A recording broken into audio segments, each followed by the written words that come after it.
एकदा जोरात परमेश्वराच्या उपस्थितीसाठी आपण टाळ्या वाजवूया. Come on everyone hallelujah.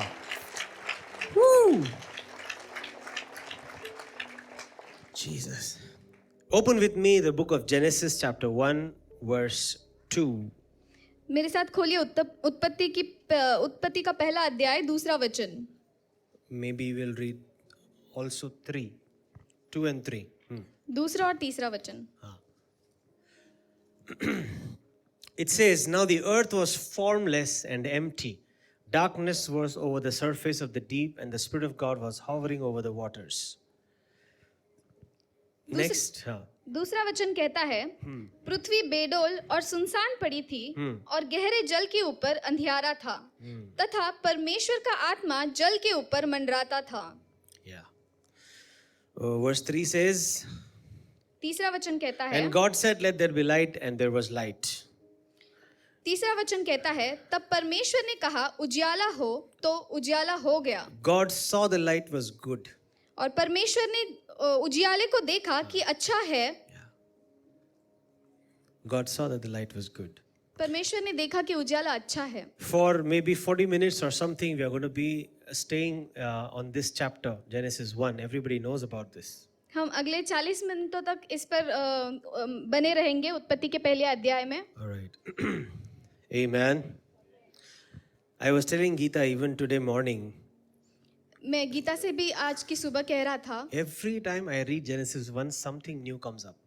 जब कभी मैं उत्पत्ति का पहला अध्याय पढ़ता हूँ ना कुछ नया मुझे मिलता है उससे. You heard that from me so many times. Every Genesis chapter 1, 2 and 3 has something else.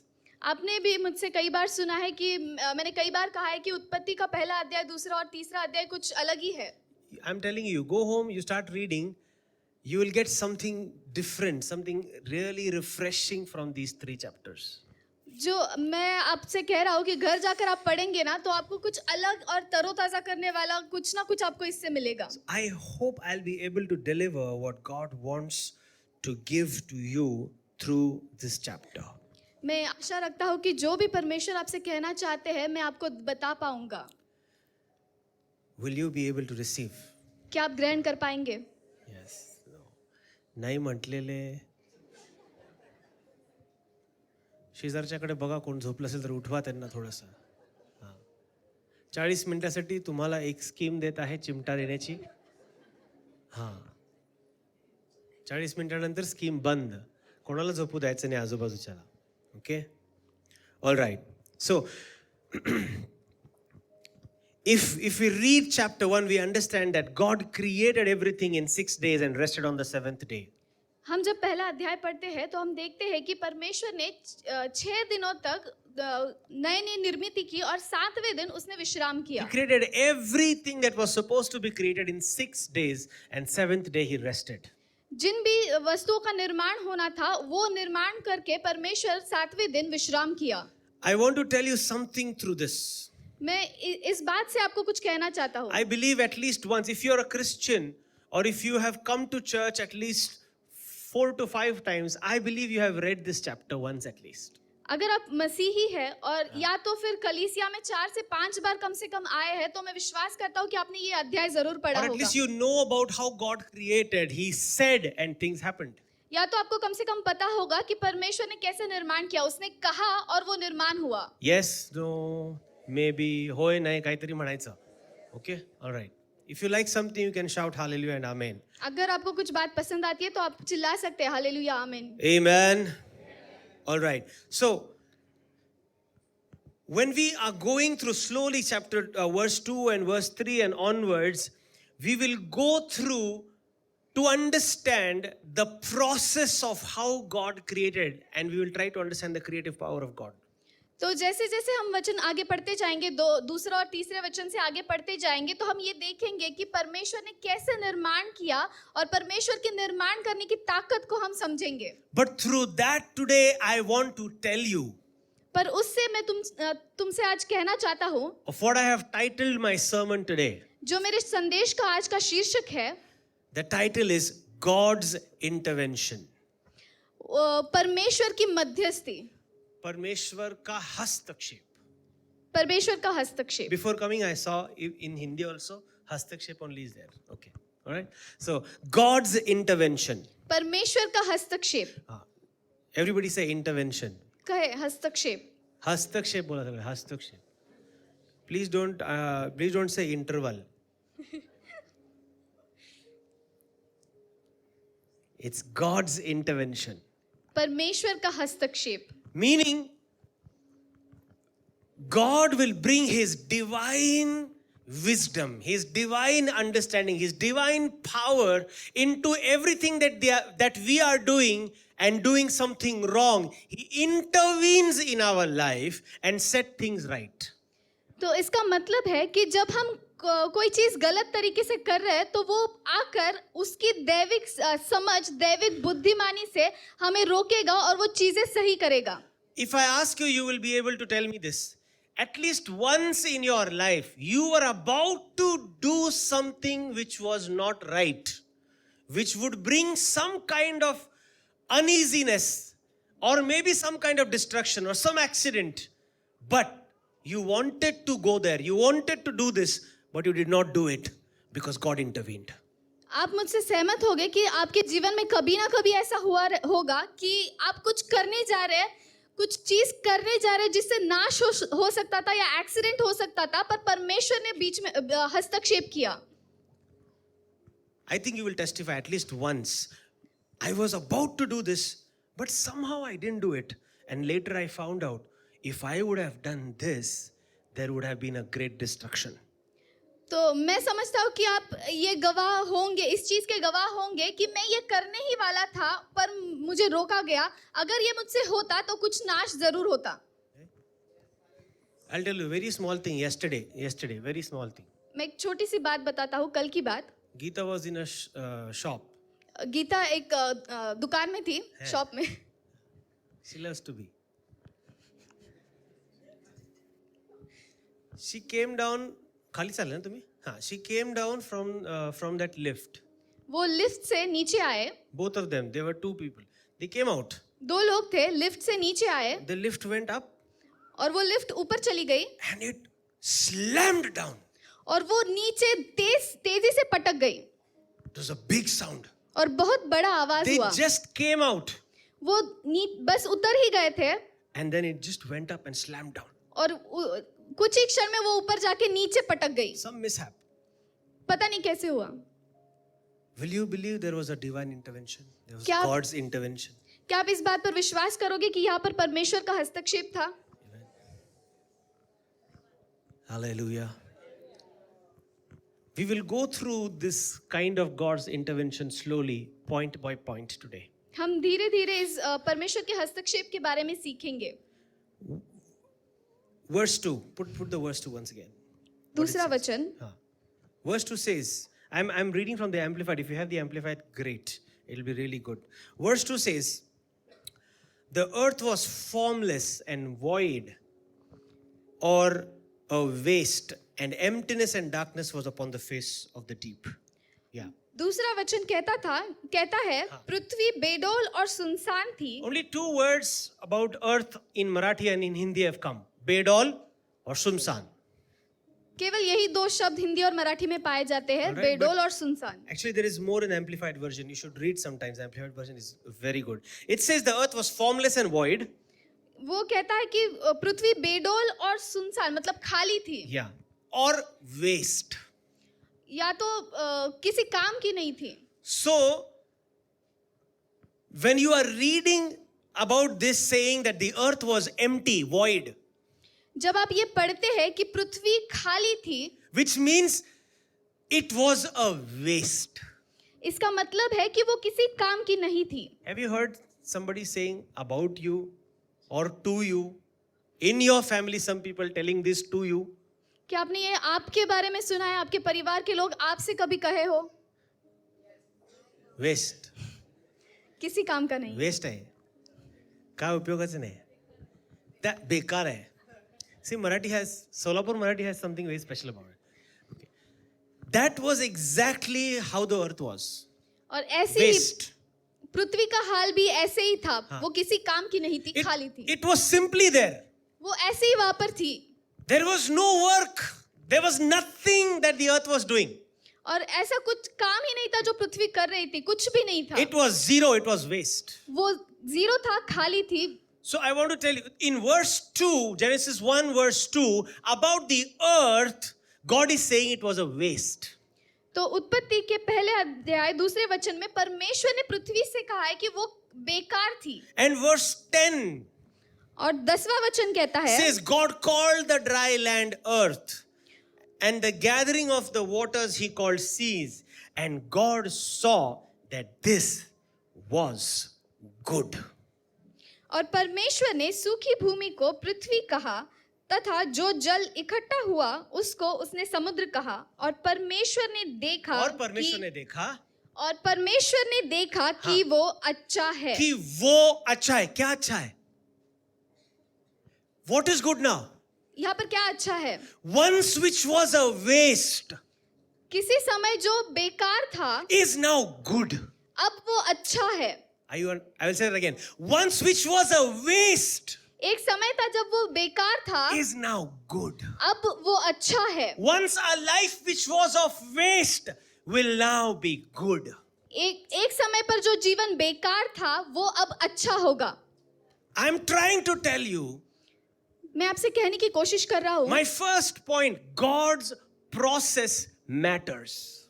मेरा पहला मुद्दा ये है कि परमेश्वर की जो प्रक्रिया है वो कुछ मायने रखती है. God's process matters. परमेश्वर की जो प्रक्रिया है वो मायने रखती Everybody है. say मायने रखता है. When you confess, there are two things that will happen. जब आप घोषणा करते हैं तो दो चीजें होती है. It will apply in your life. One. एक तो आपके जीवन में लागू होती है. Two. और दूसरा है You will not sleep. आप सोओगे नहीं. Hallelujah. Two is very nice. दूसरा अच्छा है. दूसरा अच्छा है. Okay. I want to know, there is a process in between the waste and the wonderful is the process of God. बेकार और अद्भुत इन दोनों के बीच में जो है वो परमेश्वर की प्रक्रिया है. Let me say that again. In between the waste and the wonderful is the process of God. बेकार और अद्भुत इन दोनों के बीच में जो है वो परमेश्वर की The प्रक्रिया है. earth was void, the earth was waste. God did something, 1, 2, 3, 4 things. And after that, God himself says, which was waste, now is wonderful.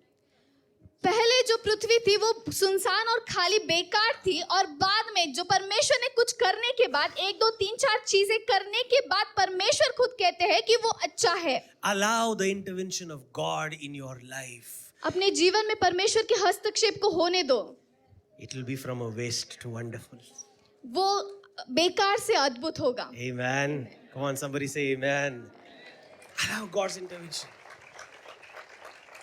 God's process matters. परमेश्वर की प्रक्रिया मायने रखती Allow है. the process of God to take place in your life. अपने जीवन में परमेश्वर की प्रक्रिया को होने दो. We sometimes do our process. हम कई बार अपनी ही प्रक्रिया करते हैं.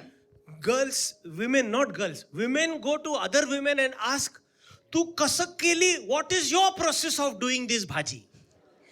और स्त्रियां दूसरी स्त्री से जाकर पूछती है कि आपने ये सब्जी कैसे बनाई, आपका तरीका What कैसे है, is your process of doing biryani? Biryani बनाने की आपकी तरीका कैसे है.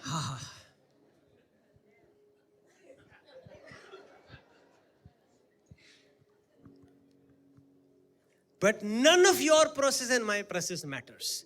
What matters is God's process. पर आपकी और मेरी कोई भी प्रक्रिया मायने नहीं रखती. जो मायने रखती है वो है परमेश्वर की प्रक्रिया. So always remember, in between the waste and the wonderful lies the process of God.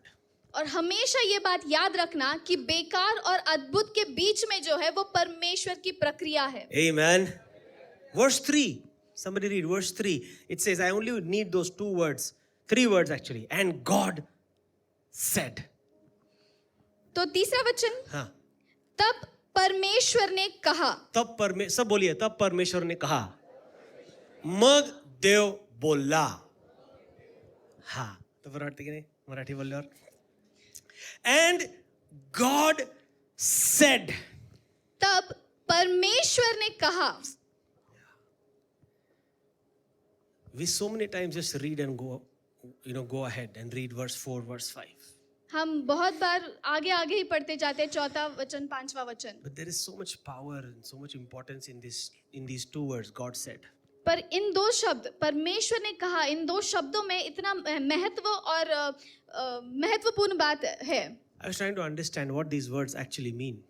मैं ये समझने की कोशिश कर रहा था इन दो शब्दों का मतलब है क्या. It is not that somebody is talking blah blah blah and somebody else noted about it and then said he said it. वो ऐसा नहीं है कि किसी ने साधारण तरीके से कहा और किसी ने सुनकर वो लिखा कि उसने कहा. Our saying is just saying. हमारा कहना बस कहना है. When we come into a conversation, we say things. जब हम एक दूसरे से बात करते हैं तो कोई बात हम कह देते हैं. Right? We just say things. हम बस कह देते हैं. This God said, these two words are not like that. पर ये जो शब्द, दो शब्द है परमेश्वर ने कहा, वो वैसे नहीं है. In Hebrew, God said means something a little deeper. और यूनानी भाषा में जब कहा जाता है कि परमेश्वर ने कहा तो इसका एक गहरा मतलब है. When God said, जब परमेश्वर ने कहा, in Hebrew it means God is saying, I have a will for this to exist. यूनानी भाषा में परमेश्वर ने कहा का मतलब है कि ये परमेश्वर कहता है कि ये मेरी इच्छा है कि ये यहाँ पर मौजूद हो. I will that this happens. और ये मेरी इच्छा है कि ये बात हो जाए. It's not just said. ये बस कहा, ऐसा नहीं है. It is that when I'm saying I will, I desire, I want that this should happen, this should exist. तो जब परमेश्वर ने कहा तो इसका मतलब है कि परमेश्वर कहता है कि मैं चाहता हूँ, ये मेरी इच्छा है कि ये हो जाए. So in chapter 1, everywhere you read God said, which that means God desired the earth to take shape. God desired for the light to be created. God desired for the trees to come out. God desired for the animals to be existed. तो जब पहले अध्याय में जहाँ जहाँ कहा गया है ना परमेश्वर ने कहा, तब वह इसका मतलब है कि परमेश्वर चाहते थे कि पृथ्वी बेडौल ना रहे. परमेश्वर चाहते थे कि पेड़ उत्पन्न हो और जानवर उत्पन्न हो. And his desire itself is so powerful that when he desires and says what he desires, when he wills and he says what he wills, it comes into existence. तो उसकी इच्छा में और उसके योजना में इतना सामर्थ्य है ना, जब वो उस इच्छा से परमेश्वर कहता है तो वो उपस्थित हो जाता है. His will has so much power उसकी इच्छा में इतना सामर्थ्य है that when he expressed his will, the Holy Spirit took his will and brought things into existence. तो उसकी इच्छा में इतना सामर्थ्य है ना कि जब उसने वो बयां की तो पवित्र आत्मा ने आकर उसको निर्माण किया. Allow God's intervention to happen in your life. परमेश्वर के हस्तक्षेप को अपने जीवन में होने दो. Allow the will of God to happen in your life. परमेश्वर की इच्छा को अपने जीवन में होने दो. Let your will be done on earth as it is in heaven. तेरी इच्छा धरती पर पूरी हो जैसे स्वर्ग में पूरी होती है. Hallelujah. My second point is God's pronouns matters. मेरा दूसरा मुद्दा है कि परमेश्वर जिस तरीके से कहता है वो भी मायने रखता है. God's pronouns matters. परमेश्वर जिस तरीके से कहता है वो भी मायने रखता है. Because God's pronouns has power. क्योंकि परमेश्वर के कहने के तरीके में भी सामर्थ है. Somebody say amen to that. Hallelujah. Hallelujah. Let's go ahead. Verse 4. हम चौथे वचन में जाएंगे. Verse 4. Verse 4 says, God saw that light was good. I'm reading from the Amplified. God saw that light was good, pleasing, useful, and he affirmed and he sustained it, and God separated the light, distinguishing it from the darkness. Now see what Marathi or Hindi has. हम हिंदी में देखते हैं. और परमेश्वर ने उजाले को देखा कि अच्छा है. और परमेश्वर ने उजाले को अंधियारे से अलग किया. So many important words and points are missing. कितने महत्वपूर्ण चीजें इसमें नहीं है. That is why everybody, all of us, Pastor Amit, me, every time we come, we say use multiple translations to understand the wholeness of the verse. और इसीलिए मैं और पास्टर केदार जब भी आते हैं आपसे कहते हैं कि अलग अलग ट्रांसलेशन पढ़ा कीजिए ताकि आपको पूरे तरीके से उस वचन का मतलब पता चले. In Hindi it says परमेश्वर ने उजाले को देखा और उसको बनाया, देखा अच्छा है और अलग किया, बस उतना ही है. And see, but what here it says, God saw that light was good. What does it mean by good? Pleasing and useful, and He affirmed and sustained. Hallelujah. तो इंग्लिश में कहा गया है कि परमेश्वर ने देखा कि उजियाला अच्छा है. अच्छे का मतलब है कि भावना, मन भावना और इस्तेमाल करने के लिए जरूरी, योग्य ऐसा है. और परमेश्वर ने ये कबूल किया कि वो बना रहे. Yes. और परमेश्वर ने फिर उसको अंधियारे को और प्रकाश को अलग अलग किया. Now understand this. I'm going a little slow, but try to understand. You're with me? क्या आप मेरे साथ हैं? आप समझ पा रहे हैं? All right. So God is now saying, the first day is coming into existence. Now God is saying, let there be light. और पहले दिन परमेश्वर कहते हैं कि प्रकाश हो, The उजियाला light हो. was in existence. तो जो उजियाला है वो मौजूद है, हुआ. And then He separated both of them. I am coming to this point also, but later. तो मैं आपको कहूंगा थोड़ी देर बाद. यहाँ पर मैं कहने की कोशिश कर रहा हूँ कि परमेश्वर ने इसको, प्रकाश को और अंधियारे को अलग किया. अलग किया. Somebody say अलग किया. Okay, I'll come to that later. But here it says, God saw the light, it was good. And when He saw that the light was good, the verse says that He affirmed it and sustained it. तो वचन English में कहा गया है कि जब उसने देखा कि प्रकाश अच्छा है तो उसने ये कबूल किया और उसे बना रहा. We have only understood this, that God saw it was good. और हमने सिर्फ यही समझा है कि परमेश्वर ने देखा कि वो अच्छा है. देव बघितला, प्रकाश झाला, चांगला आहे. झालं. त्याच्या पुढं काय? But when He saw that the light was good, पर जब उसने देखा कि प्रकाश अच्छा है, He affirmed it. उसने वो कबूल किया. What is the meaning of affirm? He proclaimed. मतलब उसने घोषणा की. He said, light is good. उसने घोषणा की कि प्रकाश अच्छा है. He said, light is good. उजियाला अच्छा है. And then He says, and He sustained it. और बाद में कहा गया है कि उसने वो बना रखा, वैसे ही रहने दिया. Even today, आज भी, the sun gives light. आज तक सूरज जो है प्रकाश देता है. Not because He said it is good, but because He said, I have sustained it. इसलिए नहीं कि परमेश्वर ने कहा कि ये अच्छा है, पर इसलिए क्योंकि परमेश्वर ने कहा कि ये बना रहे. I'm telling you, मैं आपसे कह रहा हूँ, God wants to tell some things in your life. परमेश्वर I affirm and I sustain it. परमेश्वर आपके जीवन में भी कुछ बातें कहना चाहते हैं और वो कहना चाहते हैं कि मैं इसे घोषणा करता हूँ और इसे बने रहने की आज्ञा करता हूँ. I affirm you are healed in Jesus' name. मैं घोषणा करता हूँ कि आप पर यीशु मसीह के नाम से आप चंगाई पाए हैं. And I say that this will sustain. और मैं कहता हूँ कि ये चंगाई बनी रहेगी. Somebody who is not well in the body can say that in Jesus' name. God says about me that healing is sustained in me.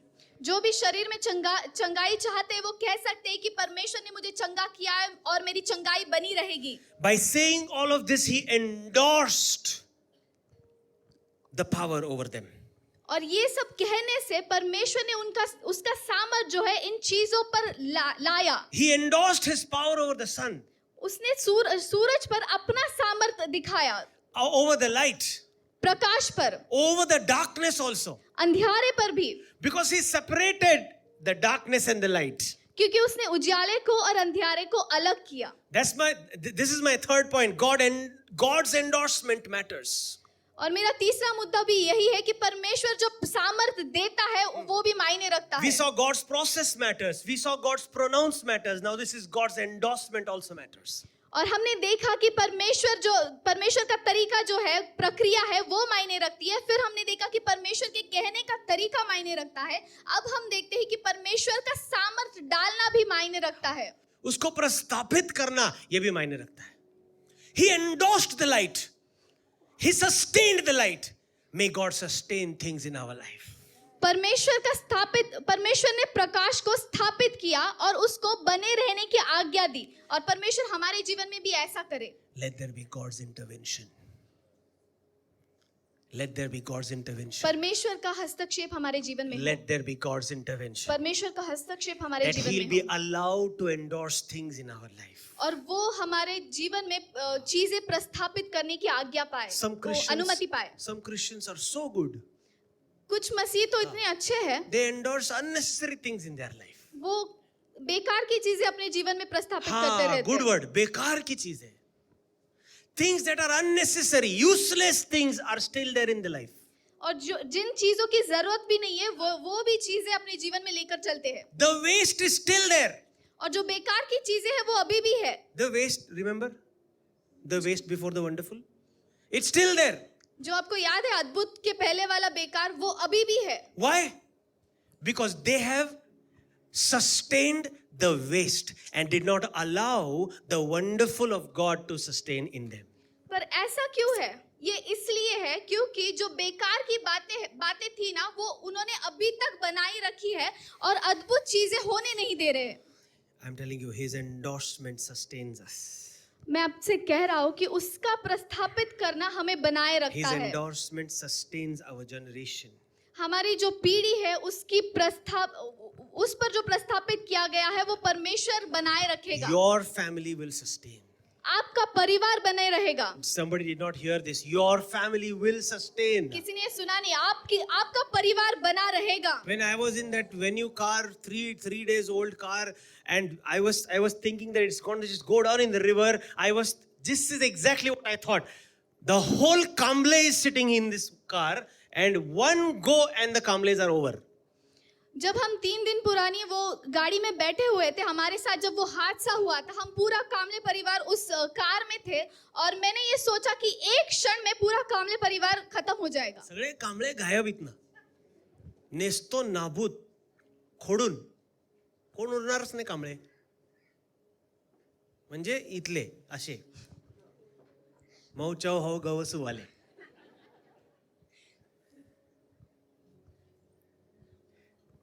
दादा मौचाव हो गवसू म्हणजे मौलाली चौक गलिच्छ वस्ती सुधारणा तिथून आपण आलोय की नाही नाही तिथं कॉर्पोरेशन मध्ये नाव आहे रजिस्टर मध्ये आमचं नाव तसं आहे एरियाचं मौचाव हो गवसू हे चर्चला माहिती आहे खूप वेळा बोलतो मी तसं बट वेन वी अलाव God's sustainment in our life, God's endorsement in our life, He sustains us. Your family will sustain. जब हम परमेश्वर को अपने जीवन में चीजें प्रस्थापित करने देते हैं, तब उसका जो लंबे समय तक बना रहने का जो प्रक्रिया है वो होगी। Can somebody just give a clap to Jesus? Verse 4 again, God saw that the light was good. He affirmed and sustained it. And God separated the light. What did God do? He separated the light. Everybody say separated. और परमेश्वर ने क्या किया? He separated. उसने अलग किया, परमेश्वर ने अलग किया। In verse 5 also, and God called the light day and darkness He called night, and there was evening. Okay. Verse 6, if we again read, it says, and God said, let there be an expanse in the midst of the waters, and let it separate the waters from the waters. And God made the expanse and separated the waters. Again, here we see there is some kind of separation happening. तो 6ठे वचन में भी हम देखते हैं कि परमेश्वर ने कहा जल को 2 भागों में अलग करने के लिए वायुमंडल हो जाए। अलग किया, करेक्ट?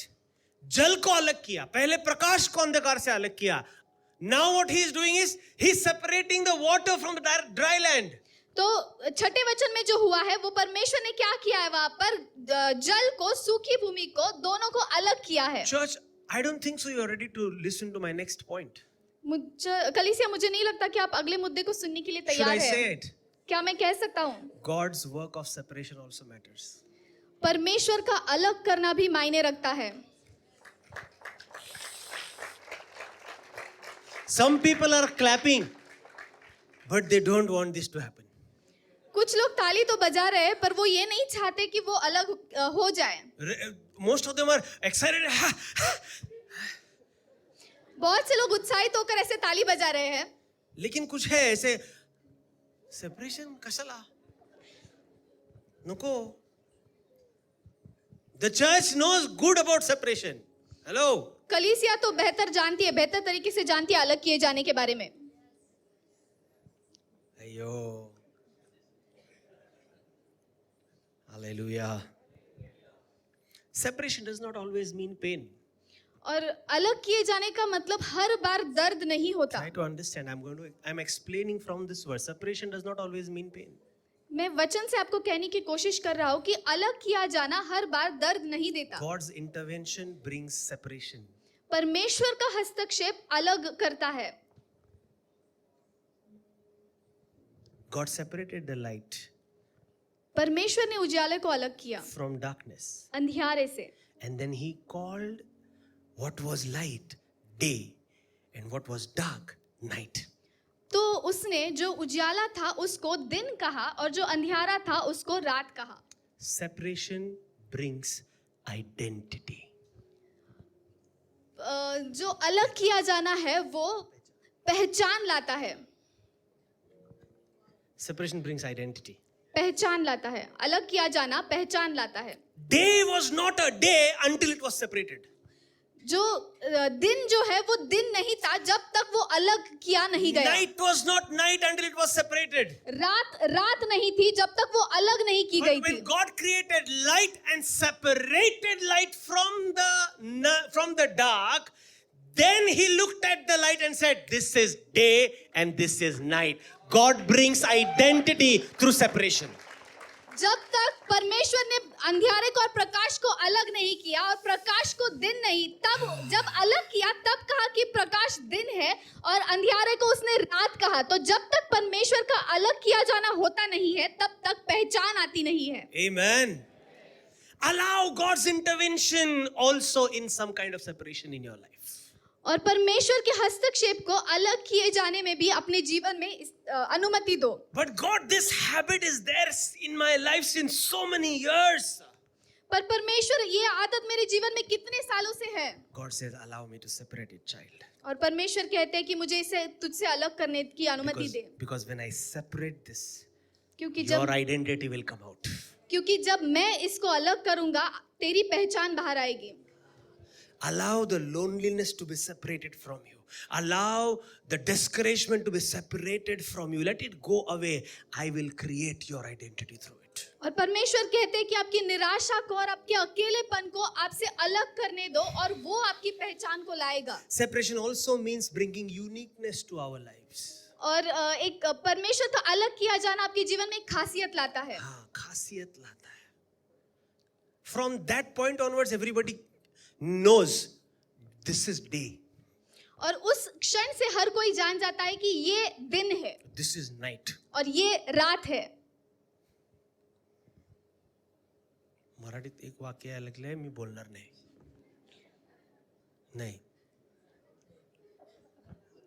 नको खाली बेटा सांगतो. But you try to understand. See, when he separated the light and the darkness, it brought uniqueness to that light, uniqueness to that darkness.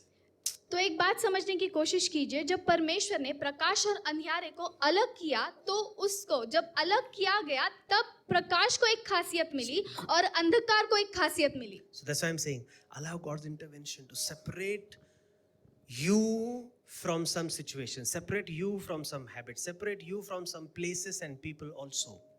तो इसलिए मैं कह रहा हूँ कि परमेश्वर को अनुमति दो कि वो आपको किसी हालात से, किसी आदत से या किसी मनुष्य से, इंसान से भी अलग करने दे. किसी जगह से भी. किसी जगह से. When people come to ask for counsel to us, जब लोग हमारे पास सलाह के लिए आते हैं, for some people we say change your friend circle. कुछ लोगों से हम कहते हैं कि आपके दोस्तों को बदल दो. Not because those friends that you have are bad. इसलिए नहीं कि आपके दोस्त बुरे हैं. It is because that separation only will bring this identity. क्योंकि ये अलगीकरण जो अलग होना है वही आपकी पहचान लाएगा. We sometimes say do not visit that place. हम कभी-कभी कहते हैं कि उस जगह पर मत जाओ. Stop going to that katta. उस कट्टे पर जाना बंद कर दो. When you separate yourself from that katta, your identity will be up. जब अपने आप को आप उस कट्टे से अलग करते हो तो तब आपकी पहचान उभरती है. There are people who have testified. और ऐसे लोग हैं जिन्होंने गवाही दी है. पास्टर तिकडे जायचं बंद केलं बघा, एवढं मनाला शांती. कसं मिळाली शांती? हॅलो, कसं मिळाली? सेपरेशन आलं ना, तुमच्या आयडेंटिटीवर आली. हालेलुया. गॉड सेपरेटेड परमेश्वर ने अलग किया लाइट एंड डार्कनेस, अंधियारे को और प्रकाश को, वाटर एंड लैंड. जल और भूमि को. Let's go ahead. हम आगे पढ़ते हैं. Let's read verse 5, what it says. Verse 6. And God said, let there be an expanse in the midst of the waters, and let it separate the waters from the waters. And verse 7. And God made the expanse and separated the waters which were under the expanse from the waters which were above the expanse. Okay. Now, verse 10. God called the dry land earth, and the gathering of waters he called seas. Did I miss something? Verse 9, okay. Verse 9 says, then God said, let the waters below the heavens be gathered into one place. हाँ और 9वां वचन कहता है, जी. फिर परमेश्वर ने कहा, फिर परमेश्वर ने कहा, आकाश के नीचे का जल हाँ एक स्थान में इकट्ठा हो जाए. एक स्थान में इकट्ठा. Pastor, now you are talking about, first you are talking about separation. Now you are talking about gathering. Pastor, आप पहले तो अलग किए जाने के बारे में बात कर रहे थे और अब आप इकट्ठा होने के बारे में See, बात कर रहे हैं. before bringing things together, God will separate some things. और परमेश्वर जो है कुछ चीजें इकट्ठा करने के पहले कुछ और चीजें अलग करेंगे. Did he separate water? Yes or no? क्या उसने जल अलग किया या नहीं? Did he separate you from the world? Yes or no? क्या उसने आपको दुनिया से अलग किया? Then you got your identity correct. तब दुनिया से अलग किए जाने के बाद आपको आपकी पहचान मिली. But the work of God's intervention is not over here. पर बस यहीं पर परमेश्वर का हस्तक्षेप खत्म नहीं होता. He goes ahead. वो आगे बढ़ता है. He sees I have separated you. वो देखता है कि उसने आपको अलग किया है. When he sees you are separated, जब वो परमेश्वर देखते हैं कि आप अलग किए गए हैं, he also sees you are all over. वो ये भी देखता है कि उन चीजों से आप बाहर आ गए हैं. नहीं, you are all over. पसरले सगळीकडे नुसता असा कि आप फैल गए हर जगह पर. हाँ, फैल गए. See, when he separated the water, he saw that the water did not have the right kind of shape. It was everywhere. तो जब उसने पानी को, जल को अलग किया, उसने देखा कि उसको एक सही आकार नहीं था, वो हर जगह फैल गया था. So he gathered the water. इसलिए उसने जल को इकट्ठा किया. And then he called it sea. और फिर उसने उसको समुद्र कहा. God's work of uniting also matters. परमेश्वर का एकता लाना भी मायने रखता है. Uniting also matters. Hallelujah. Oh God. Because he gathered the waters. और क्यों? हाँ. और क्योंकि उसने जल को इकट्ठा किया, The earth got its own value and identity. पृथ्वी को भी अपनी एक पहचान मिली और एक कीमत मिली. By separation, God gave you an identity. अलग करने से परमेश्वर ने आपको एक पहचान दी. By gathering you, पर आप he will give value to your place, to your family, to your people. पर आपको इकट्ठा करने से वो आपके परिवार को, आपके इर्द गिर्द जो है उनको और आपके जगह को जो है वो कीमत लाएगा. I can see थोड़ा जड़ चल रहा है, but understand. समझो, Water is everywhere. पानी हर जगह था. He gathered all the water together. उसने सब पानी को इकट्ठा किया. When he gathered the water, what happened? जब उसने पानी को इकट्ठा किया तो क्या हुआ? Dry land was seen. सूखी भूमि दिखाई पड़ी. Then God says, this dry land, because I gathered the water together, this dry land is now earth. तो परमेश्वर ने तब कहा कि क्योंकि मैंने उस जल को इस जगह इकट्ठा किया तो जो सूखी भूमि दिखाई पड़ी वो अब धरती बन गई. This earth was a waste. ये धरती जो थी वो किसी काम की नहीं थी, बेकार थी. When God said it was a waste, do you know the condition of the earth? जब परमेश्वर ये कहते हैं कि वो बेकार थी तो क्या आप समझ पाते हैं कि धरती की स्थिति क्या थी? Water was earth was entirely covered by water. जो पृथ्वी थी वो पूरी तरह से पानी से भर गई थी. But when he gathered the water aside, पर जब उसने जल को एक जगह इकट्ठा किया, then God says, now this is a good earth. तब परमेश्वर ने कहा कि ये धरती अच्छी है, Because your life is not right, other people also will lose value. क्योंकि आपका जीवन सही नहीं है तो बाकी लोग भी कीमत को गवाएंगे. Please understand this. Because of you, your church's name will be spoiled. आपकी वजह से आपकी कलीसिया का नाम खराब होगा. Because of you, your family's name will be spoiled. आपकी वजह से आपके परिवार का नाम खराब होगा. Why? Unnecessary. जिथं नको तिकडे आहे आपण. क्योंकि जहाँ जरूरत नहीं है वहां पर हम चले जाते हैं. नको तिथं असतो.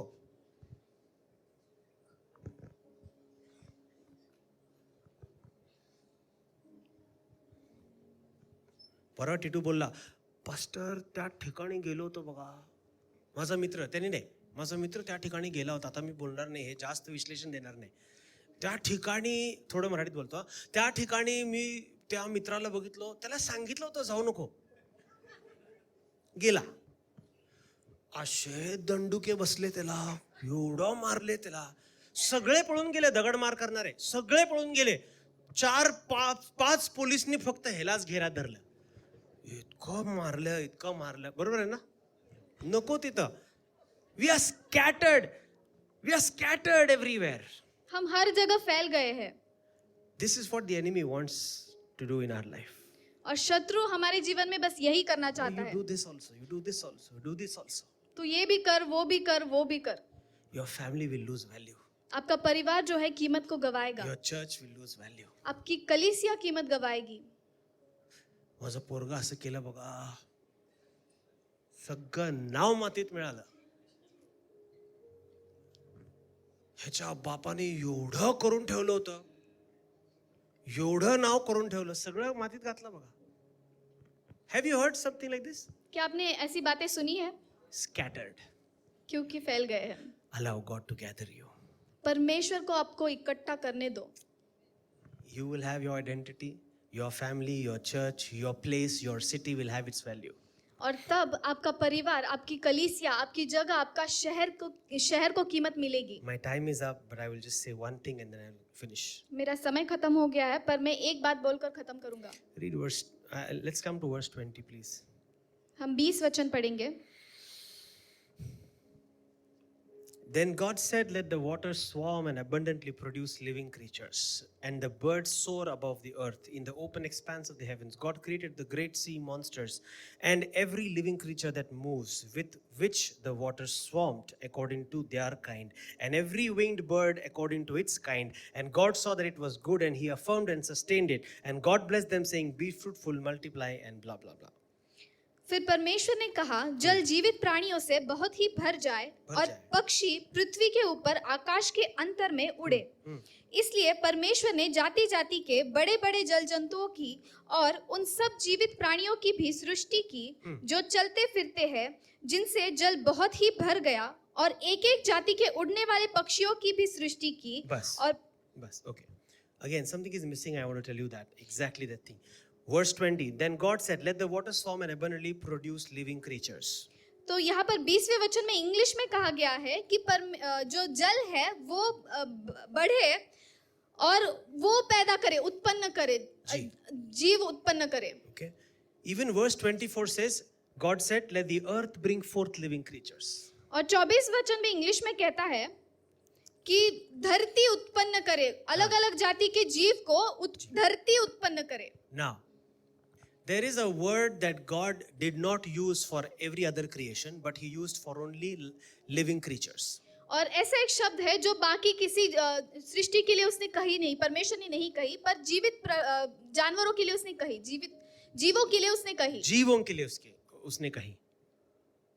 See, it says, let the earth bring forth living creatures. और यहाँ पर वचन कहा गया है कि धरती जीवों को उत्पन्न करे. Okay. Livestock, crawling things, wild animals of the earth. और जो रेंगने वाले हैं और जो wild animals है, वन पशु को उत्पन्न करे. And it says according to their kind. और वो कहती है कि अपनी अपनी जाति के अनुसार. From the water also, God created sea monsters from the water, every living creature, and it says let them be created according to its kind. और जल में भी परमेश्वर ने जल जीवों की निर्मित की और कहा गया है कि जल उत्पन्न करे और अपनी अपनी जाति के अनुसार उत्पन्न करे. अपनी जाति के अनुसार. For sun he did not say, for light he did not say, for darkness he did not say, for water he did not say. But when he started creating living creatures, he said, let them produce its own kind. परमेश्वर ने प्रकाश के बारे में, अंधियारे के बारे में, जल के बारे में ये नहीं कहा, पर जब उसने जीवों की सृष्टि की तब उसने कहा कि ये अपनी जाति के अनुसार उत्पन्न करे. Which means, जिसका मतलब है once they are created, एक बार वो बन गए हैं, they have reproduction power. उनके पास सामर्थ्य है कि वो अपनी जाति के अनुसार उत्पन्न They करें. will create their own kind. जीव जो है वो अपनी जाति के अनुसार उत्पन्न करेंगे. There is a mango tree. एक आम का पेड़ है And there is a guava tree. और एक Peru. अमरूद. अमरूद का पेड़ Huh? है. Guava and mango. अमरूद का और आम का पेड़ है. From the earth, God said, let there be a mango tree. और परमेश्वर ने कहा कि धरती से आम का पेड़ बन जाए, And then he said, निर्माण हो. and then he said its own kind. और फिर उसने कहा कि अपनी जाति के Which अनुसार उत्पन्न means, हो. which means, जिसका मतलब है the tree creates a seed, brings out a seed which has the power only to create and bring out mango tree. तो आम के पेड़ के पास ऐसा सामर्थ्य है कि वो उस बीज को उत्पन्न करेगा जिससे अपनी जाति का, यानी कि आम का पेड़ ही उत्पन्न होगा. Tomorrow the mango tree will not say, बस झाला, उद्यापासून पेरू. लय झाला मला. नाहीतर ऋतूप्रमाणे कसे माणसं बदलतात, झाडं बदलतात का तशी? उन्हाळा आहे तर आंबे, मग नंतर म्हणायचं नाही नाही नाही आता डाळिंब. असं होतंय का? डाळिंबाचं झाड काय देतं? त्याला किती पण तुम्ही घेऊन जावा पुढे, त्याचं परत बी लागलं काय येणार आहे डाळिंबाच्या झाडाला? त्याच्या बियातून काय येणार? Correct? Now you understand what God was trying to say? Its own kind, its own kind. यहाँ पर आप समझ पा रहे परमेश्वर का मतलब क्या था कि वो अपनी जाति के अनुसार. Yes? Living creatures. Okay? He जीवों gave them the power to reproduce. जीवों को उसने सामर्थ्य दी कि वो अपने जाति के अनुसार उत्पन्न करे. Understand? A dead seed can produce. ये समझो, इस बात को समझो कि एक मरा हुआ बीज उत्पन्न कर सकता है. It's a dead seed. Nobody even will understand if they don't know the importance of that seed.